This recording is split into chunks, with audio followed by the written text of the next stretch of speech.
All right, hello everybody.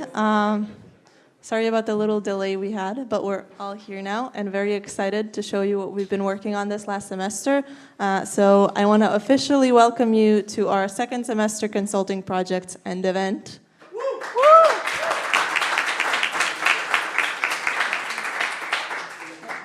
If you've been to one of our events before, you already know the drill, but we're just going to take you through the consulting journey that our students have had for this past 8 weeks. And then we'll also allow our partners to introduce themselves shortly and tell you a little bit about their companies. So the overview for tonight, we're going to tell you, just to refresh your memory on what Emergent Student Consulting is. And then our partners and our project groups are going to alternate and just present either their company or their project to you. And I'll hand it over to Alexandra to tell you a little bit about Emergent Consulting. Yes, a warm welcome from me as well.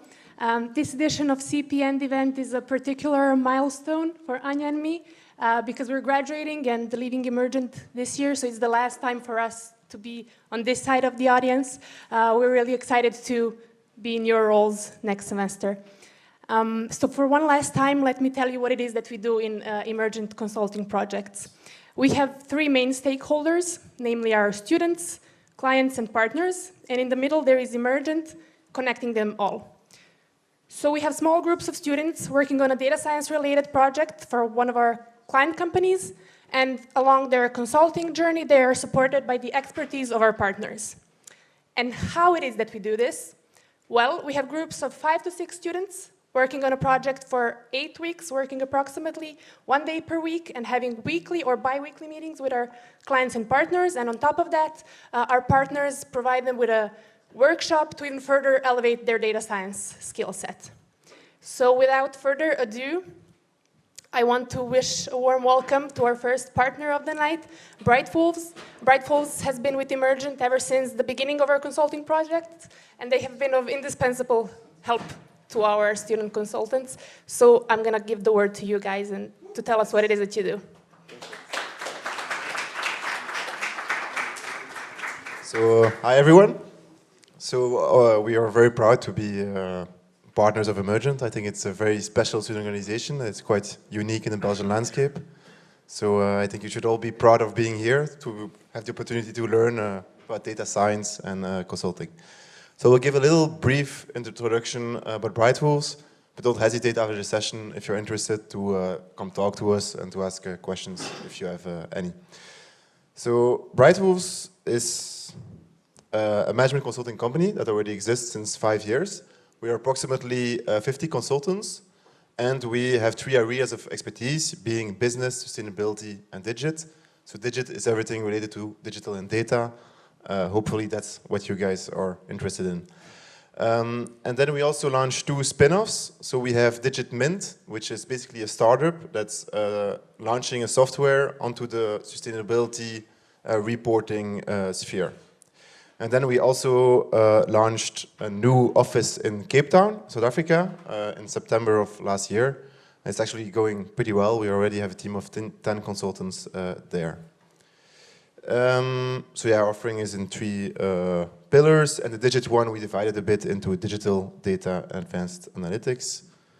So we serve a lot of clients. Most of our clients are big Belgian companies, so everything which is listed on the BEL 20 on the stock exchange. But we also have sometimes like little startups or scale-ups that need our help for very specific things. So we really accompany our clients from a business take, and then we try to help them solve digital or data problems. So here you see a bit the different offerings that we do.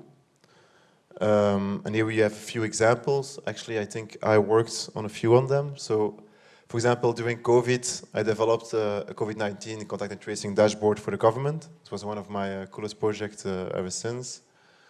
Design and lead a data governance program. So that was really like a company with a big history, but who wasn't managing the data very well. And so we came in, developed a strategy, and then implemented it. I think the full project was about 2 years. It was quite interesting. But so we do really a lot of things. For some of the projects require really data science expertise. For others, it's mostly project management and try to, translate business problems into technical problems that then can be handed over to more technical partners. So what makes us special? So one thing is that we really follow a set of values that are very important to us. So some of them, of course, make sense, like integrity, like everybody should be integer. But there are certain things that are really unique, like the entrepreneurship. So we are a company that only exists 5 years, and we grew from 0 to 50. So the only way to do that is if everyone takes a bit of his personal time to make the company grow. We really have a can-do mentality. So it's very important. And so the Brighthouse way, something that we do a bit different, is that we really try to support the consultants when they are on the project. So all senior people really have an expertise that they are known of, and every time you're on a project, then you can you get the support of them, and vice versa, of course. And what do we offer? Like a steep learning curve, projects with the action is entrepreneurial career path. So these are all things you can look up on our website or ask me about it later on. And if you want, we also have like a culture book, which is basically a book where we set all different experiences of all different consultants. And it's a very good tool to get to know Brighthouse or maybe even any consulting company. So voilà. So I wanted to remain brief so that I take the whole session. But thanks a lot, and you know I am. Sit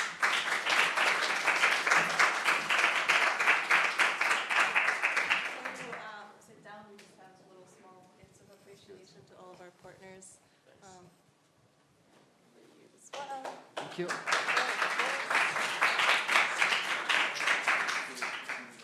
And before I invite our first project group to the floor, we actually worked with just one client this semester for both of our projects. So just as a brief introduction, our client, We Group, they're very strong in the field of insurance, and their company provides services and other things to insurance agents and brokers and companies in general to kind of bring value to their company and increase their efficiency when it comes to insurance. And with these two projects that you'll see today, you're kind of going to see two different cases of how that actually translates in real life. So I'm first going to invite our geospatial entity detection group to the floor, and they're going to tell you all about their project.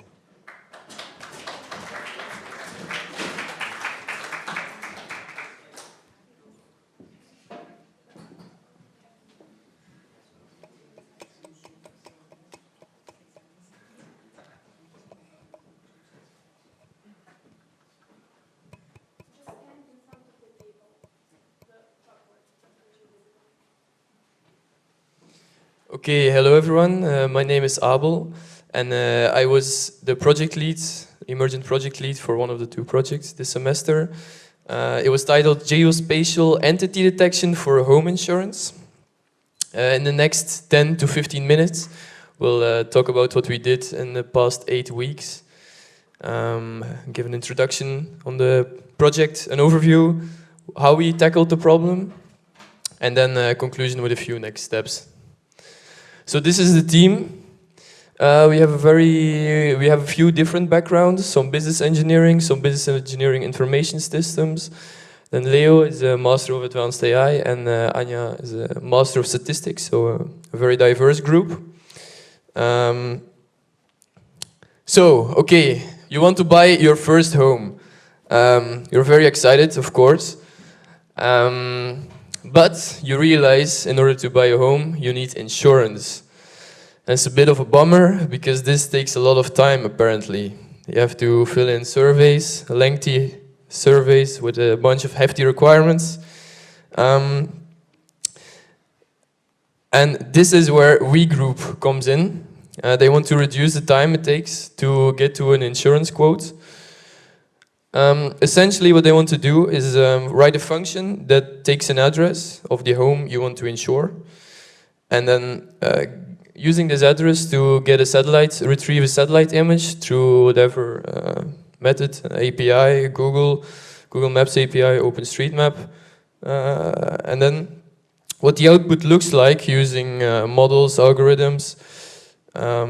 It'll take the few main objects that go into the calculation of an insurance quote, and for instance map pixels to surface areas and aggregate all this information to get to a single insurance quote. Et voilà.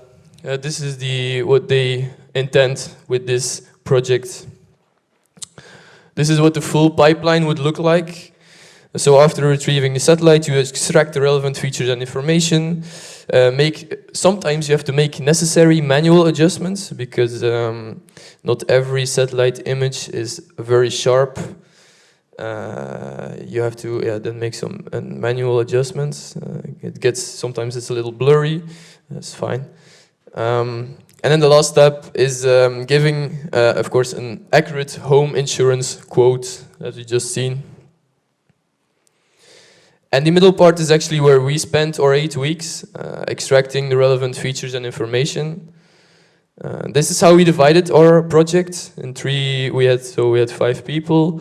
We divided them into 3 groups. One group was working on the satellite image enhancement, and 2 groups were working on the object detection / segmentation. And right now, every group will talk a bit more about the details of what they researched in the last 8 weeks.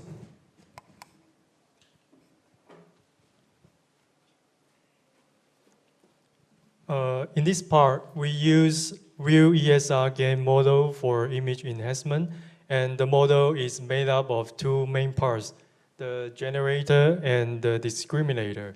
The generator is responsible for taking low-resolution images and trying to extract features from those images, and then generating high-resolution images. And then the discriminator would compare the output image with the real high-resolution image and determine if the output picture is good and similar to the real one. If the output picture is not good enough, the generator will try again until it could make a picture as good as possible. And we can see from the outcome, the model performs quite well. The output high-resolution image is clear and sharper compared with the original pictures. And the increased clarity and sharpness of the image could probably allow for better identification of objects in the next step. Thanks. So for we started the object detection part by reviewing different models and to find the optimal model for this task. As such, we investigated, for example, YOLO and also the RCNM family of models, and concluded that YOLO is the optimal model because of its great performance in combination with the low computational requirements. The next step was to find the suitable data sets for model training. However, we experienced some difficulties in this step that are mainly required to the labels of the different data sets. So we found that even though there are a lot of data sets with satellite images, most of them don't include labels for the different objects in the pictures, which is essential for training the model. And furthermore, we also concluded that a lot of data sets were of very low quality in terms of resolution, for example. Then the data sets which we did use for our project also consisted of some limitations, which is, for example, shown on this picture. Most of the data sets only include labels for a single image in the picture. For example, the first picture shows that only labels for the house are given, while cars are disregarded. And furthermore, we also saw that the different data sets which we used were not consistent in terms of the labels or the format of the labels that were used. Okay. So a next road bump we encountered was the fact that getting insurance required a lot of property data, property information. So we had to narrow down the scope of the project because we couldn't do every possible object in one project. And so we focused on some important objects like buildings, solar panels, pools, and cars. However, it is hard to come up with one size fits all solution, one model that classifies every single of those objects. So we made different models for each object separately and then combined them in a pipeline later on. In terms of the detection, we use YOLO because it's very fast and it has good accuracy. However, it can struggle with small objects or when they are close together. But in the latest versions of YOLO, this problem is slightly mitigated. And for the detection part, we rely on the segment anything model provided by Meta, which is a promptable model that can handle quite complex scenes, and is trained on a massive data set, which entails a great zero-shot performance, which means that it doesn't have to be retrained in order to use in our case.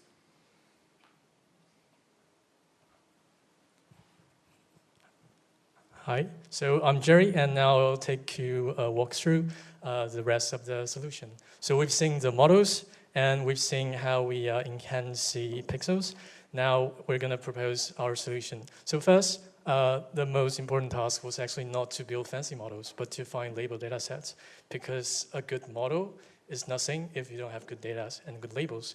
And we spend a lot of time trying to find that and try to experiment what we have. Eventually, we have found 3 of those for the YOLO detection model. So we have ones for solar panels, we have ones for rooftops, and we have ones for swimming pools. And then we fit the outcome of the YOLO model from the detection to the segmentation. This point is crucial because the outcome of the YOLO models is actually a bounding box. And what we need eventually is calculate the area of the, say, the pool. So we need a segmentation model to give us a mask of this object, the pool or the solar panel we're predicting. Oops. So the way we're doing this is we have 2 models to fit different requirements. And the outcome is we're using pre-existing models, so we can easily scale it up, and it works for different requirements. We just have to put it together. And hopefully this is also simple to deploy. So this is a visualization of what I just explained. We have first original image, it's either enhanced or not. And then we have the YOLO model to give us a bounding box. In this case, it would be the solar panels. And then eventually move on to the SAM model from Meta, and that gives us this mask covering the area of the identity we want to predict. So that's the journey of our solution. And now some things we learned throughout this whole 8 weeks of doing this project, also for the students who's considering joining in the future. The first one, as I already mentioned, the model is of no use. You don't have very good labeled data. For example, we have found one data set which is very promising. They have all the main housing parcel, the property size, all the location, the points we need. But then eventually when we try to fit it onto the satellite image, it doesn't fit where it's supposed to be. So just a lot of this back and forth, and eventually we found those 3 data sets we mentioned and give it to the model, and we arrive to our results. And then the second point is that this is also a very crucial advice we got from our partners, which is you don't never try to reinvent the wheel if you don't have to. This includes don't build a model from scratch, don't start a new algorithm. Just try to gather what you have at hand is existing and try to combine and to fit it, to adjust it, maybe the parameters, maybe from transfer learning, and to fit it to the requirements you need. And the last one, keeping up with industry, this is also something we asked from our partner, which is how do you know which technology, which new model exists, what fits your requirements? So you just have to be in the loop to know what's going on and how to use this new model, which keeps popping up every time in the week. So that's the overview. We talk about the models, we talk about our solution, and the next step, we hand this to our client, and hopefully they can extend this to other entities, including, say, the cars, the parking lots, the garden, which we don't have time to cover in the 8 weeks. And hopefully they can put the models we propose, which is YOLO model for detection, and the same model for segmentation, put it together and integrate into their pre-existing platform. And thank you. That is the overview of our geospatial insurance data project.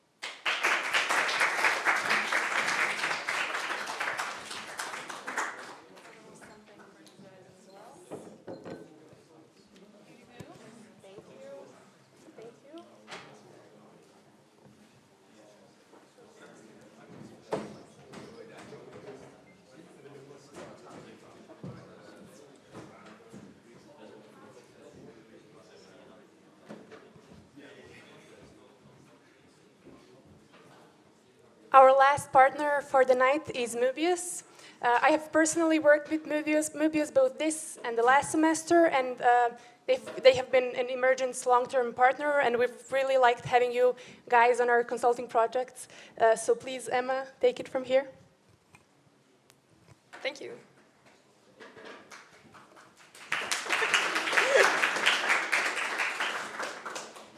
And so I'm Emma from Mobius. We're very happy to be here tonight, and we've also been very much enjoying the past few weeks of working together on the Emergent Consulting project. So let me quickly show you guys a bit more about Mobius. Mobius is a business consulting company which is mainly based in St. Martens-Latem, close to Ghent. Last year we celebrated our 25th anniversary. So we exist for 25 years now, so which also means that we have a lot of experience, which you can also see in our employee population.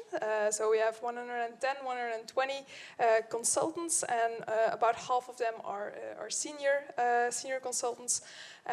But there are also a lot of junior profiles. More than 1/4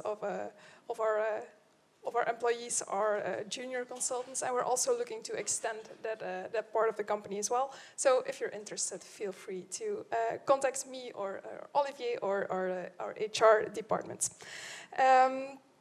We have, so as I said, our main office is in Ghent, but we also have smaller offices in Brussels, in the Netherlands, and a very small one in France. And we are active in a few different sectors, mostly healthcare, private sector, public sector, but a bit of everything. A lot of expertise in house.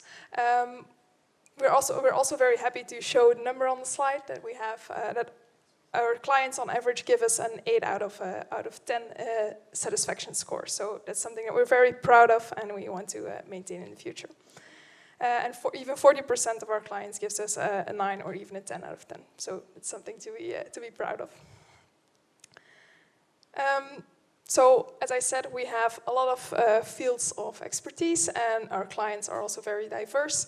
So we have a few public companies, like a lot of hospitals in Flanders. Also the Flemish government. Yeah, you can see it on the slide. It's a rather big portfolio. And to give you a bit of an example of what we are doing with data analytics within these sectors, so it's one of our areas of expertise apart from the sector itself. One example is this packaging model for storage rooms. So imagine that you're in a hospital and you have to distribute all the medicines to the different patients. It's a lot of medicines for a lot of patients, and often not that much space to put it in. So that's why the storage room needs to be organized as efficiently as possible. So Mobius was called in to develop an optimization model to find the best way to put all those boxes in the limited space that the hospital had available. So we built an iteration model to find the optimal solution to fit everything. And another example of one of our analytics projects is a large network design for a company which had a lot of, which wanted to build a few warehouses in the United States and wanted to know the optimal location, theoretical, because you can't build warehouses anywhere you like, but just to know the theory where it would be optimal to put these warehouses, taking into account where the railway is located, where the factory is, and other constraints like that. So this, we built a big model to find these optimal locations, which gave them a lot of insights in their supply chain, and it also identified a few bottlenecks for the company. So, other than the theoretical solution, there was also a lot of insights for the company to work with.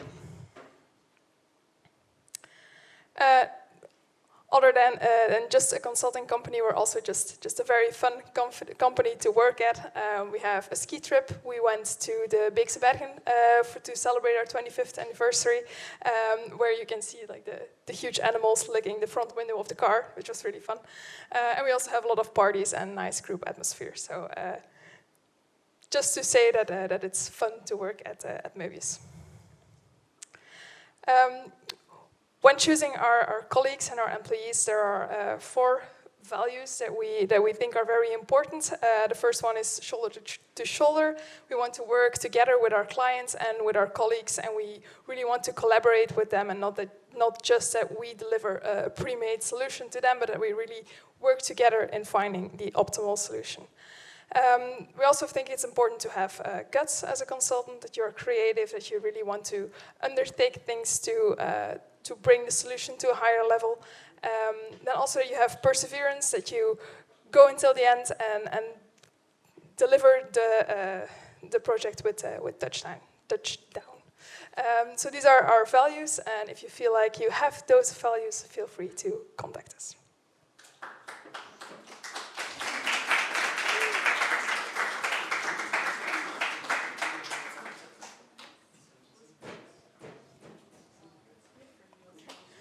Thank you very much. All right, and then for our final presentation of the evening, I'm going to invite our second project group up. Their project was on AI-powered data extraction for insurance policies. So come up.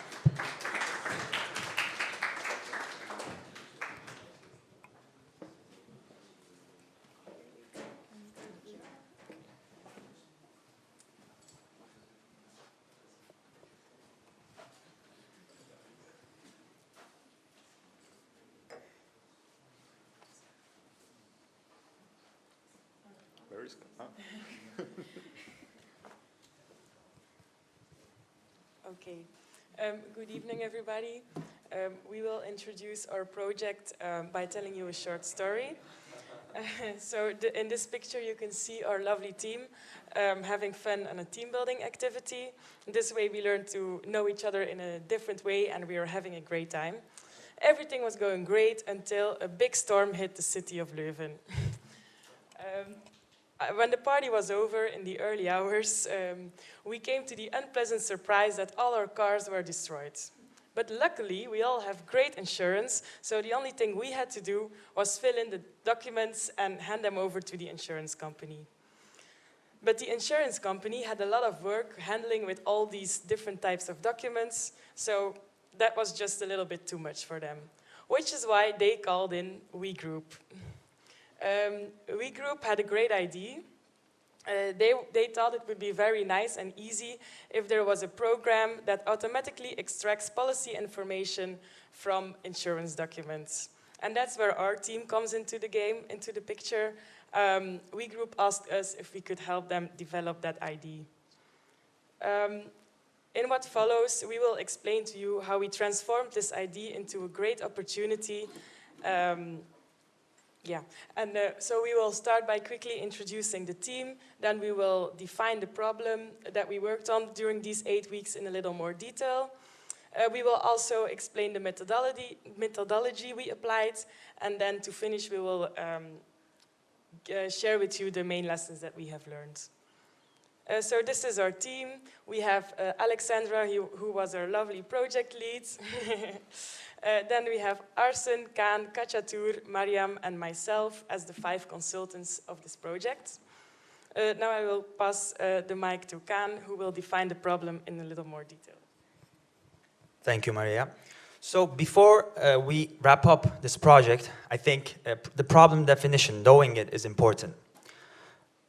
So the problem definition is that insurance providers struggle a lot and experience a lot of inefficiency while converting their data into really usable data. So like, let's say, from PDF to a JSON file. So what V Group proposed as a value here was to create a system that would extract the important parts of these files, namely the insured party, the insurer, or the price information, and extract it to the JSON file and use it for a faster and a streamlined insurance service.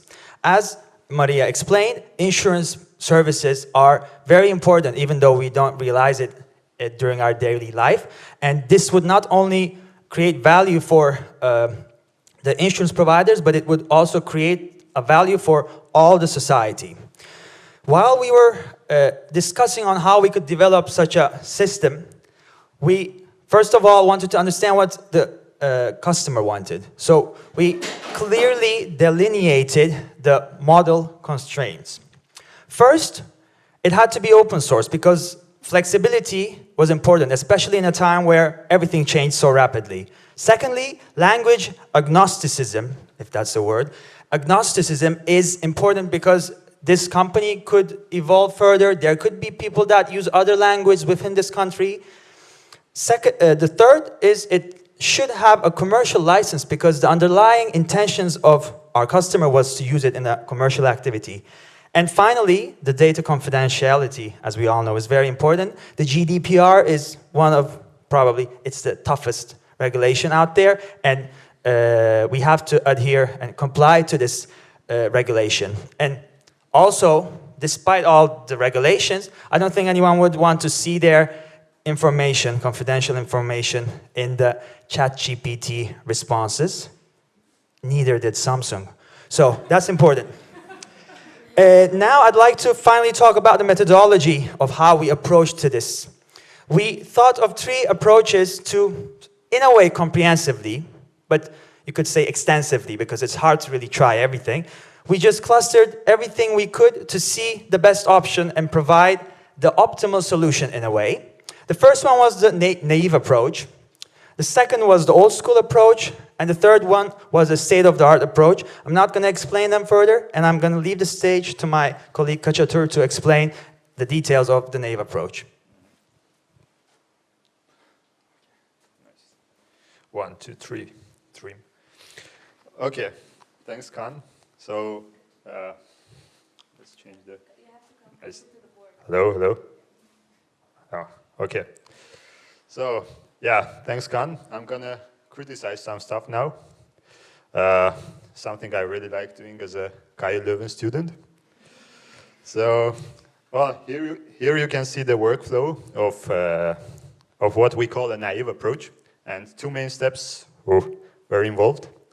Mainly, given an image or a PDF of insurance policy document, first we transform it into a string of plain text. And then, once we have this text, we use regular expressions to find and extract information needed. So, for example, if we are looking for the address information, we could use an expression like, okay, search for the address in the document, for the word address in the document, and the word next to that word could possibly be the address information itself. Well, all of this sounds promising, but as always, easier said than done. So, but of course, there were some nice features that this approach had to offer. In particular, the results would be highly interpretable, so which is always something nice to have. since in case something went wrong with the program, we'd be able to quickly find and identify what exactly the problem was and why it arose, and this would make it possible for us to also quickly fix it. Also, the program would be simple and easy to implement, since it's just a matter of writing, well, a lot of if-else clauses. But, well, this is something that even my grandmom would be able to do with Python, but still not that great, right? So despite all these benefits, there were also some strong disadvantages holding us back from proceeding in this direction. So one of them was the layout dependency, meaning that, okay, the model would not be generalizable, or at least well generalizable. So for example, if the address information is not right next to the word address, or if there is no word address at all in the document, then how are we going to use these regular expressions, right? And since the layouts of documents may vary, so will the search space. And meaning that, yeah, with every new item search, the number of combinations needed to extract the information increases exponentially. Another issue was inefficiency, meaning that, all right, the approach is not really scalable. So for example, if a new document comes in that's in a language other than, I don't know, French or Dutch, that are the initial training samples, then for this new language, we need to hard code everything from scratch again. Every single line of code, again and again and again, for every single language, which is not really smart, to say the least. So to bypass the above-mentioned issues, we started looking for alternatives, and my colleague Mariam is gonna introduce the first alternative we came up with.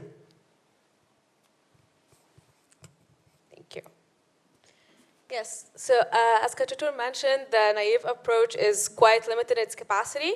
So we needed to find a more modern approach that was more flexible, more generalizable to our task, and just overall a more refined approach.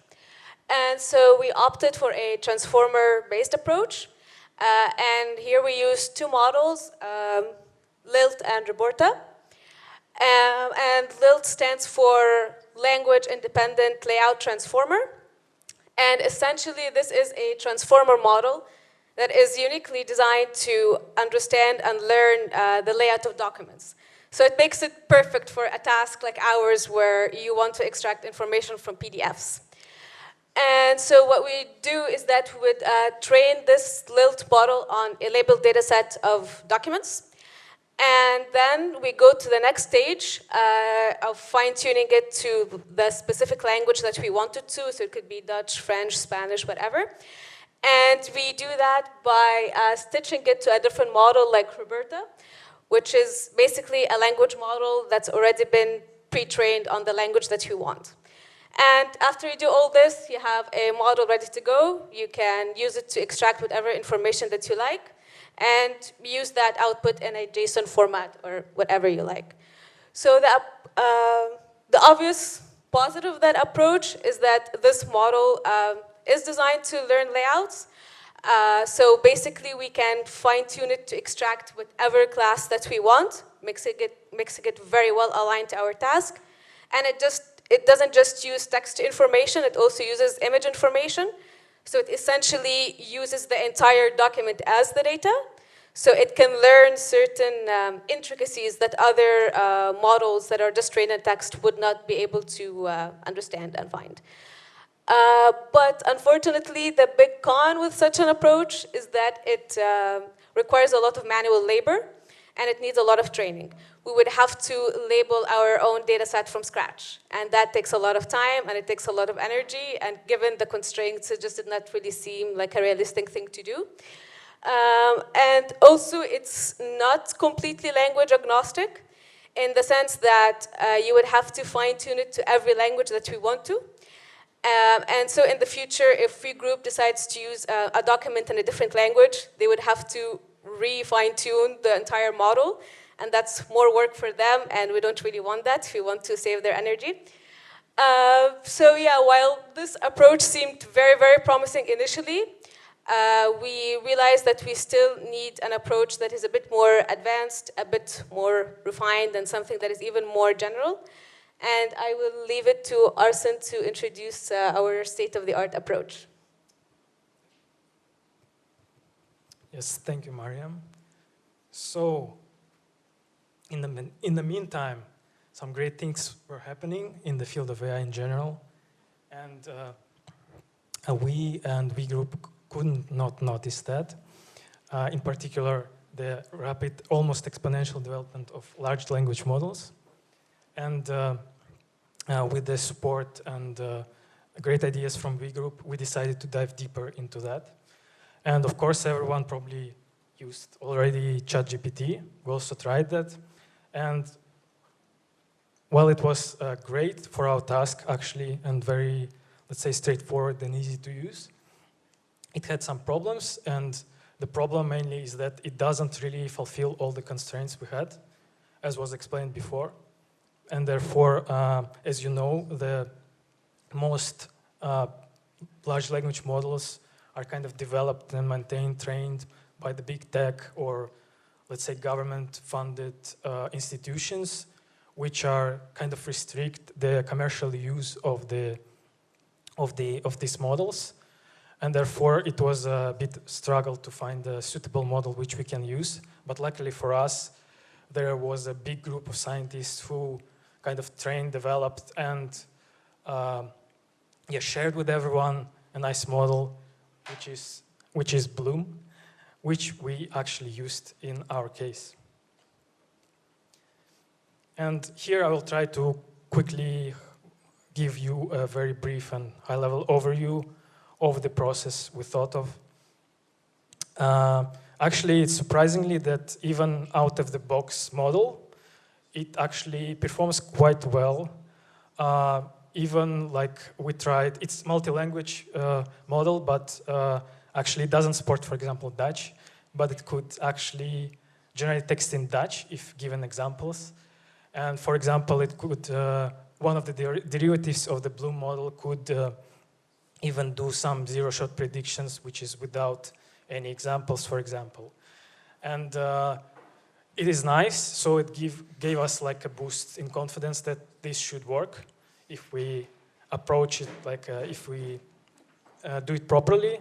And therefore, the most straightforward idea is to do some fine-tuning on the specific task with the specific prompts. So in the future, we could kind of use it more easily than now. And therefore, this process would go as follows. The most important thing here is to actually generate data set for this fine-tuning, because the other parts are quite straightforward, especially with using the framework which are offered by Hugging Face. And this process of data generation is basically consists of generating some artificial data using ChatGPT, because we don't have kind of problem with data leakage or whatever in this case, and we just need to fine-tune the model so it can kind of learn to predict answers for a specific task we have.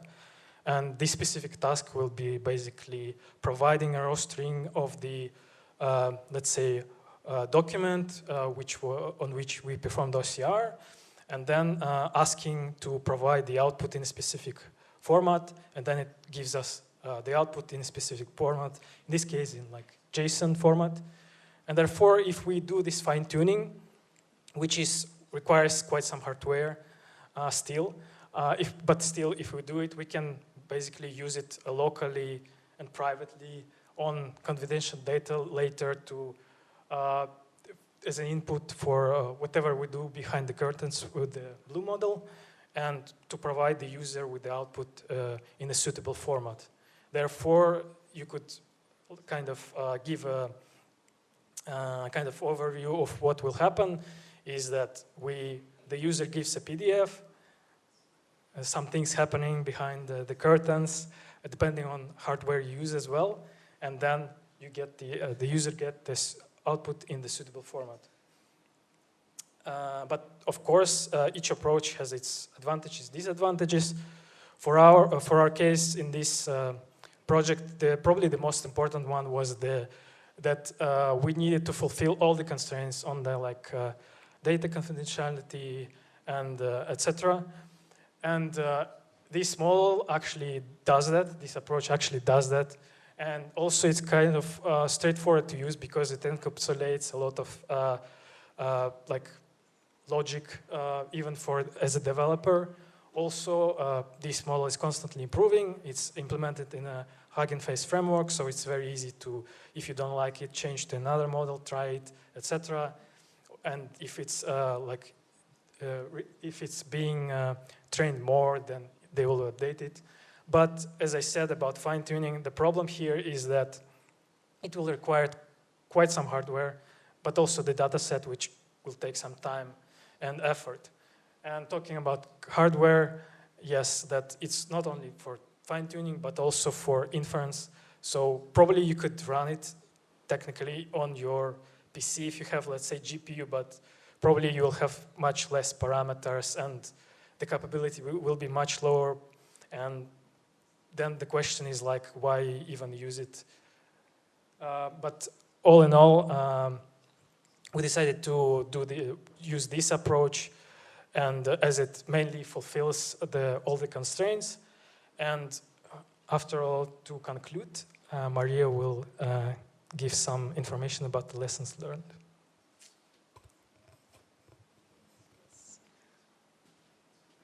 Okay, so before we conclude this presentation, we would like to share with you the lessons that we learned. So these are the 4 main points. The first point is to be realistic.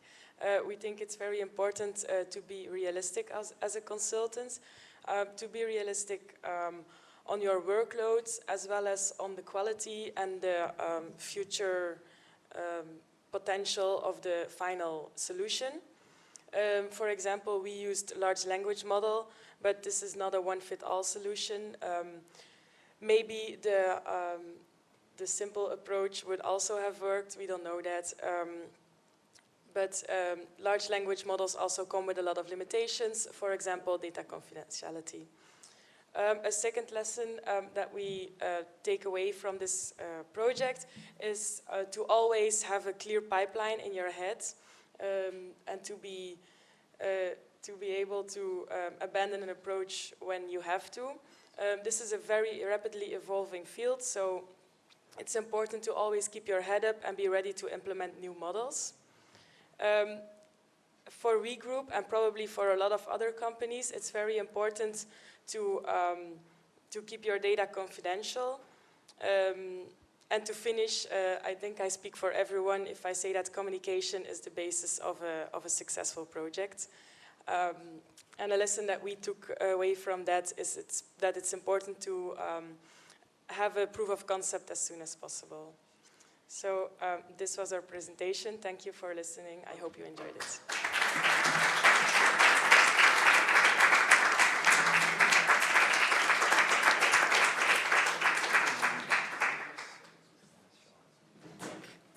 How we're doing. Yes. Oh. Good job.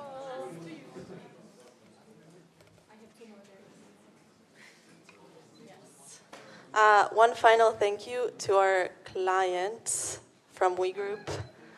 We have gift bags for you as well, just for being so involved with the projects and supporting us every step of the way. We really appreciate it. Yay!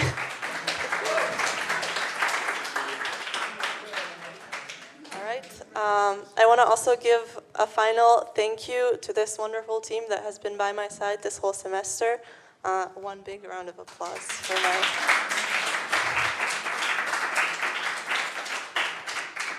And it's the last semester of the academic year, so as they say, out with the old, in with the new. I want to give a shout out to our next year's team. We have a couple of people in the back, and then Bas, who some of you might know, our lead clients, is going to take over my role and become our new consulting projects director next year. We're also still looking for lead clients, so if anybody in the audience has a person in mind for that position, let us know. And yeah, this is our social media. You can find us on there to keep up with what we'll be doing or what Bas and his team will be doing next year. And now I want to invite you all to our reception in the main room. Up the stairs, we'll have some good drinks and desserts. And then one final note from me. Tomorrow is Alexandra's birthday, and she's been by my side and supported me in my role, probably done just as much as I have in the last year, so happy birthday, Alexandra.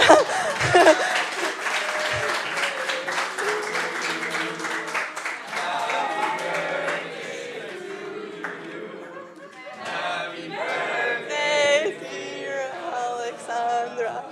Happy birthday to you. Thank you so much. Yes. Let's go celebrate now. One more applause for Anya, by the way. She's done so great as director, CP director. It was an intense job for sure, so I want to get that out there.